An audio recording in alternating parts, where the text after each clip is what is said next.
before I go on, or maybe I am having Everett. Yes, okay, good. I didn't may have had some mic issues there. Okay, cool. Awesome. Thanks guys. So, just to kind of start back over again since you guys never really heard again, take two. Let's do the little cut here. well, Keith, good to see you, buddy. Everett, always good to see you guys. We had a little audio difficulty, so you guys never missed a thing. Uh, so Christmas was good. I am fighting a cold, so if you hear me clear my throat, I do have a cough drop in. I'm going to be drinking some water tonight.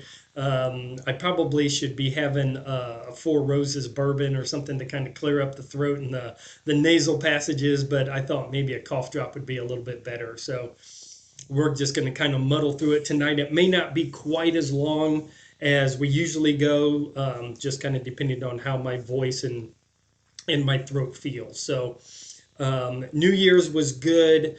The outlook for January right now, the next probably 10 days that I am seeing is it's going to get cold.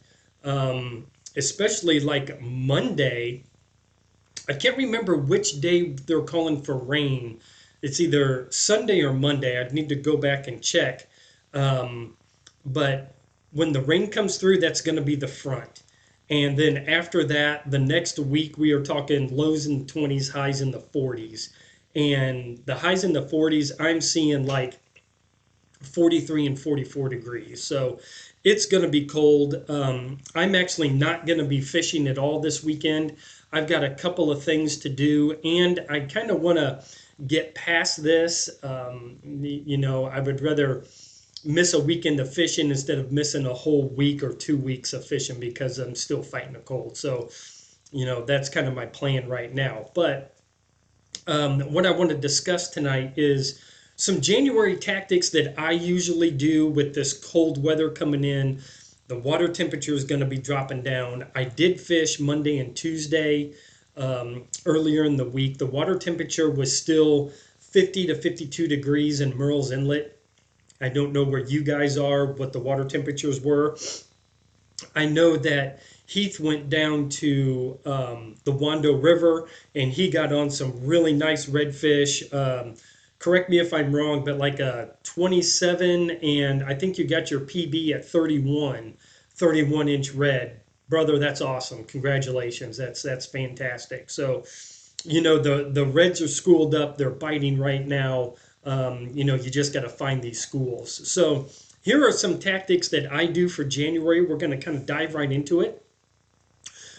Starting right off, everybody loves to know what kind of lures, so I thought I'd just throw that right at the top. So I downsize. I go small during the winter time. So I've got some examples here. Hopefully you can see this, but this is the Z-Man Slim Swim. This is an opening night. I like the slim swim in like the deal color opening night pearl. That is a really good lure. I pair it with either an 1/8 or a 3/16 ounce trout eye. That works really well, or even like a Ned head works well. This is the Ned shrimp from Z-Man. This is in midnight oil color. And what I was seeing when I was out on the water is right now the shrimp that I'm seeing is about this size, this 2 inches or so size shrimp. I think it's like grass shrimp. Steve, help me out a little bit because I think the shrimp patterns a little bit better than I do. So if you can help us out, I think it's like a grass shrimp. I don't think they get much bigger than maybe like 2 inches. So that's what I was still seeing popping around the grass. That's always a good one.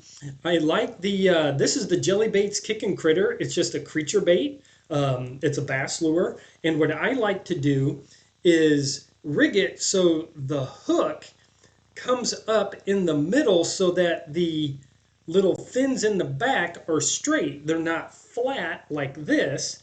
They're like this. So when I swim it in the water, it almost looks like it's back tail. So this is about a 3-inch little creature bait. It's the Kickin' Critter from Jelly Baits. Also the minnows from Z-Man. I love it. Again, a 3-inch little bait. This one is in trout sickle color. Voodoo shrimp. This is the 3.25 voodoo shrimp. This is in gold color. Um, so, I love this one. I'm actually getting away from the Prawn Star. The Prawn Star is a little bit big, in my opinion. The Prawn Star is like 3.5, and I think the big one is 5 inches. Again, guys, correct me if I'm wrong on that bigger Prawn Star, but I don't like to throw the bigger shrimp this time of the year because they're not in there. Will you catch fish on them? Absolutely. Just ask Heath. I think Heath caught his 31-inch red on the Prawn Star, which is, that 3.5-inch. So, yeah, there's still key in on those. But the real big stuff I stay away from. And again, these are tactics that I use when I go out in January with these colder water temperatures and air temperatures. And then the last thing that I threw in is the Z-Man TRD. And the TRD is like a mini stick bait. You guys have all seen it. And I've got it rigged on a 1/6 ounce net head. And I love this because I can hop this thing right on the bottom and keep it right there, and this thing will stand straight up. Now, when the bait fish kind of move out, the brown shrimp, Steve said it's brown shrimp, the grass shrimp are smaller size. But the redfish will start keying in on these marine worms that are stuck in the mud. And this is what they look like. It just looks like a little stick bait. So again, this is a little 3-inch or 2.75 Z-Man TRD. You guys have seen them. They also have the TRD tickler that has almost like this little, like the end is frayed up and cut. So, that's what I like to use. I downsize everything because right now the baits, the shrimp, everything that's in there is smaller. When I was out on Tuesday, it was a perfectly flat, calm morning because that was the only time that I could get out. It wasn't the perfect time to go, but it was the only time I had to fish on Tuesday. I had about 3 hours to be out. And I went out and I hit one of the flat areas. And as I was pedaling out, I saw these round areas of disturbance. At first, I thought it looked like some wind hitting the water. Well, it was bait fish that were swimming around in a circle on the flats, and they were all over the place. I wanted to see what they were so I could ID them. But as soon as I started to get close to them, they would dive down, scatter, and I never saw them. I don't know if they're a small finger mullet. They weren't that big in size. They weren't 5, 6, 8, 10 inches. I think they were the smaller, maybe 4 and smaller inch, like a finger mullet. Now, excuse me. Now, I was seeing large mullet, like 12, 14-inch mullet jumping and flying out of the water. They're still around, but the smaller bait fish that are still like that 3-inch profile, I think that would match really well right now. But again, I didn't see what they were. I wish I could. I tried to just kind of coast up to them and float up to them, but I never did get a good eyeball on them to make an ID. Again, if you guys know what they are, please throw it in the chat box so that I can pass that along. But again, I didn't see them, so I don't know what they were. So, the smaller bait profiles work for me. So the next thing I wanted to talk about is slowing down your lure speed, and kind of something that goes along with that is be patient. The power fishing is not going to work. And you guys have been with me long enough. Hey, Dean, how you doing, buddy? Good to see you tonight. You guys have been with me long enough. Some of you guys have fished with me. You know that I'm a power fisherman. Wintertime and power fishing and me, it's oil and water. It just doesn't mix. It doesn't work well for me. So you have to slow down. You've got to get this bait on the bottom for redfish, and you know, for the flounder, if the flounder is still there, it's got to be on the bottom. And you have to be patient. You've got to drag this thing across the bottom. You got to drag it across the bottom, maybe give it a little hop or two, but just kind of drag, let it set, let the current work the little tail. But you know, you can't be aggressive with this stuff right now. Um, so yeah, there's the finesse fishing is our friend in the wintertime. Yeah, absolutely, Heath. It is. So yeah, that's where you have to go with it. The power fishing is, in my opinion, you know, you can't do it. You know, you just got to drag these things on the bottom and just let it kind of do its thing and hope for the best. And that's it. Especially when you get on these schools of redfish, you know, these redfish are still going to be a little sluggish. They will chew and they will bite, but you know, don't throw out there at them and then hop it away from them. You know, let it sit. They'll find it. You know, drag it a little bit, especially on these mud bottoms. If you can get the little puffs of mud to pop up like something is trying to bury itself in the mud, those redfish will come after it. And the one thing that you will get during the wintertime is clear water. These cold temperatures are going to clear up the water. So these redfish will be able to see what is down on the bottom. The water is not going to be cloudy. It's going to be nice and clear. Now, unfortunately, the one thing that I did see why I was out was what I call the snot grass is already starting to show up.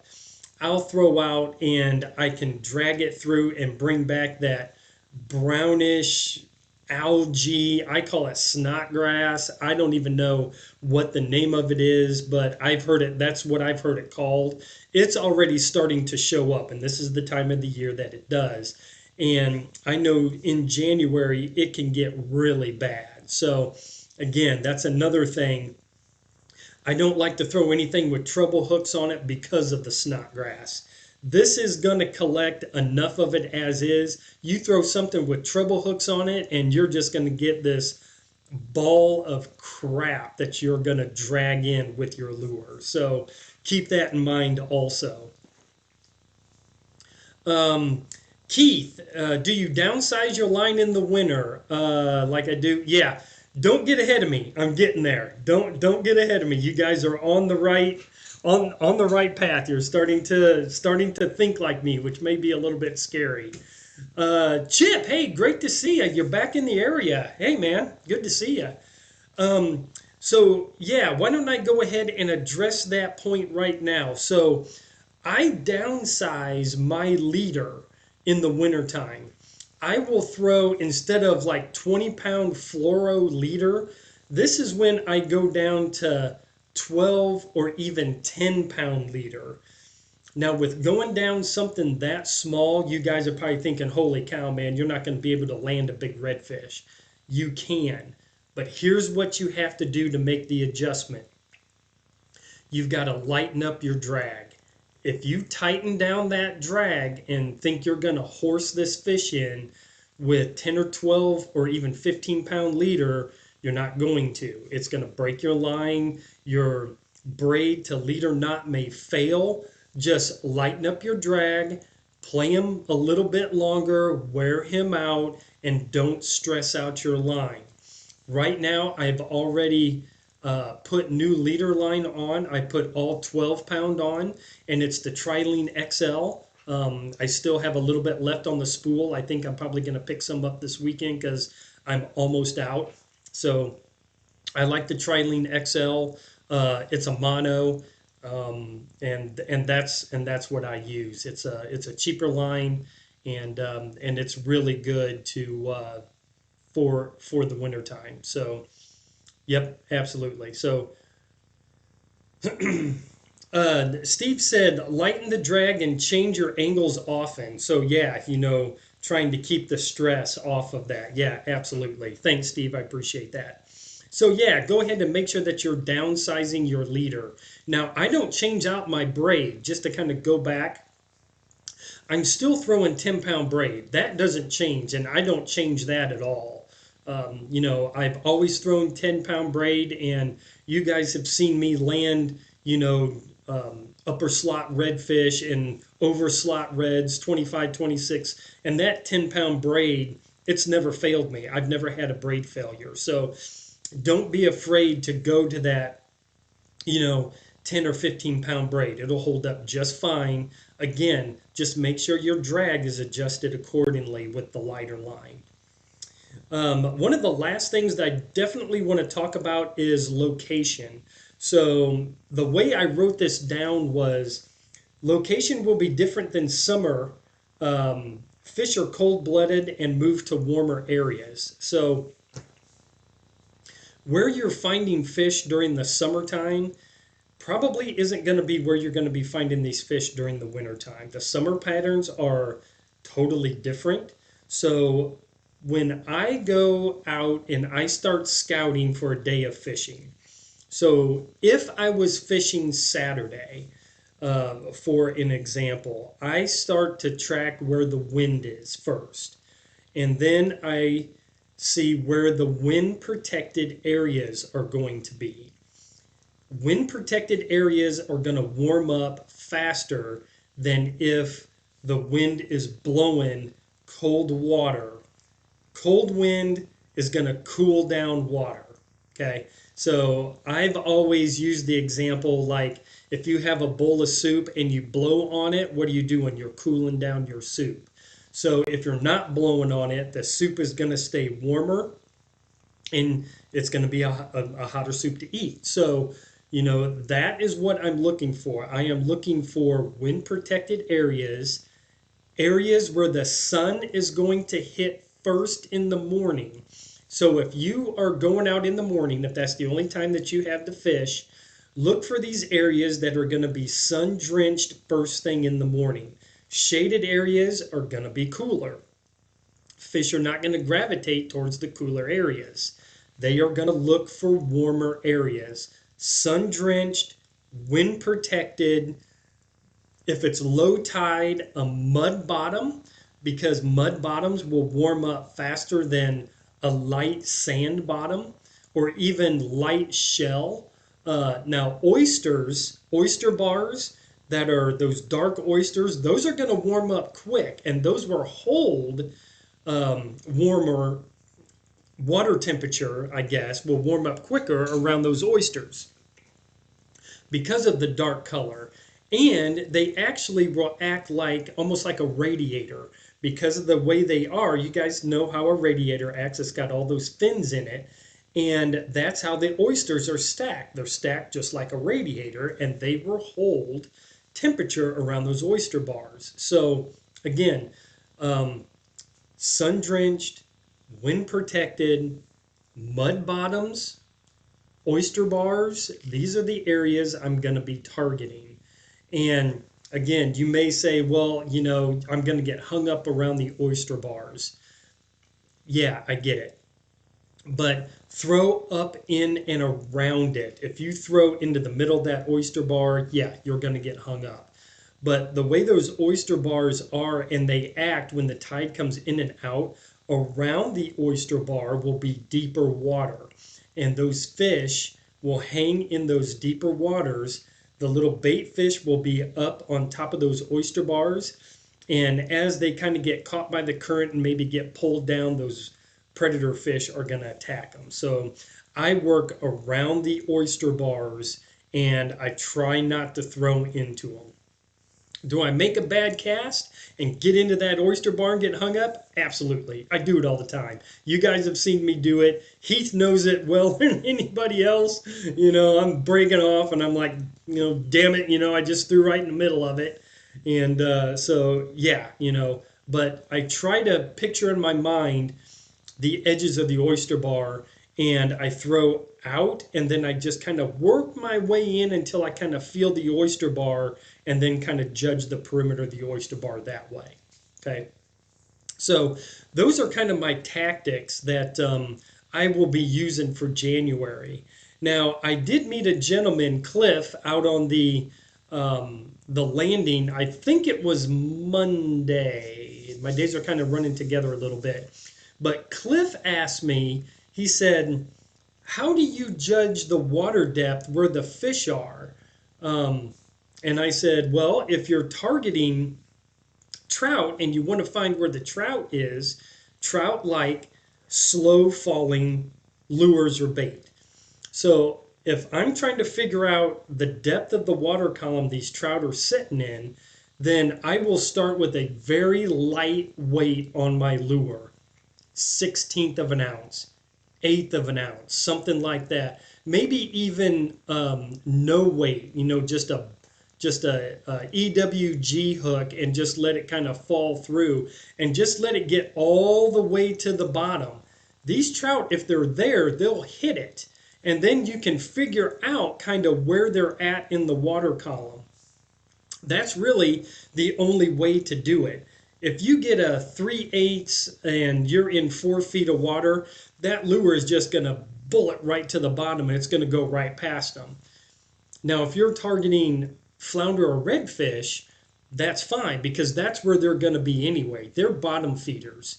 Okay. But trout, the way their anatomy is, their eyes are on top of their head and they are going to feed upwards. So they may be close to the bottom. They may even be a foot off the bottom, but they're looking up for stuff falling down and they're attacking up. So on Monday, I caught several trout, and a lot of times when you're trout fishing, trout will tick and hit your lure, but they won't take it. And you'll be like, ooh, I got nipped. What trout are doing are basically they'll wound their bait, like take off their tail, and then come back and attack and pick up their prey. So that's what you're feeling when you feel that tick as it's going through the profile. So just don't rip that bait out of there. Just let it continue to fall because trout are schooling fish and it'll continue to fall and somebody will pick it up. One of those trout will pick this up. Throw it right back in, throw it a little further, let it go down a little bit further, and the trout will pick it up. So that's what they're doing. They're nicking, they're wounding their fish, their bait, their prey, and then they're coming back and eating it. So, oh, Cliff, yeah, hey, buddy, glad to see that you're on there. He said, appreciate the insight, and it was great meeting you the other day. Caught 5 trout, 4 flounder, and a slot-sized redfish. Hey, good for you, Cliff, man. That's awesome. See, I love hearing that kind of stuff, man. That's fantastic. So, yeah, man, what a great day out on the water for you. That's awesome. So, yeah, guys, it's we're starting to push 30 minutes, and my throat is kind of getting a little bit sore right now. So, I'm gonna go ahead and kind of wrap it up tonight. But guys, Happy New Year to everybody. Again, we're just gonna keep doing this every Thursday. One thing I need to do is apologize for not putting out a DCO live on specifically on Spotify after Christmas. As I told you, I caught this cold and I could not record a live and put it up on Spotify after Christmas. So I knew I told you guys that I was going to put one up, but I just couldn't. I was under the weather, and so, it just kind of is what it is. But I did put up another episode up on Spotify. That's episode number 10. And so, I kind of want to celebrate that. That is starting to gain a little bit of traction over there. I'm starting to get quite a few followers over there. So if you guys haven't checked out Spotify, go over there and search up DCO Live. And, if you guys like to listen to a podcast in the car or whatnot, some of the podcasts that I listen to, I don't know if you're interested or not, but one of my favorites is Empty Stringers podcast. It's a gentleman, Matt Parrish, out of Texas, I believe the Galveston area, and he's awesome. I would love to reach out to him, and you know what? I may do that. This week, I may reach out to him and see if he wants to come on DCO Live and talk redfish, and that's all he talks about. His podcast is about redfish. So go and check out the Empty Stringers. The Bite Me podcast is fantastic. Those are really the two that I listen to all the time. Tackle Talk and several bass podcasts that I listen to, because a ton of the bass techniques transfer right on over to saltwater fishing. So the more knowledge that you can gain, the better off you're going to be. So, guys, again, I appreciate it. Happy New Year to everybody. And I will see y'all next week. Same bat time, same bat channel. So, guys, I won't see you out on the water this week. So, if you guys can get out on the water, tight lines to you, let me know how you do. Shoot me some pictures. And, guys, again, I appreciate it. And I will see you all next time.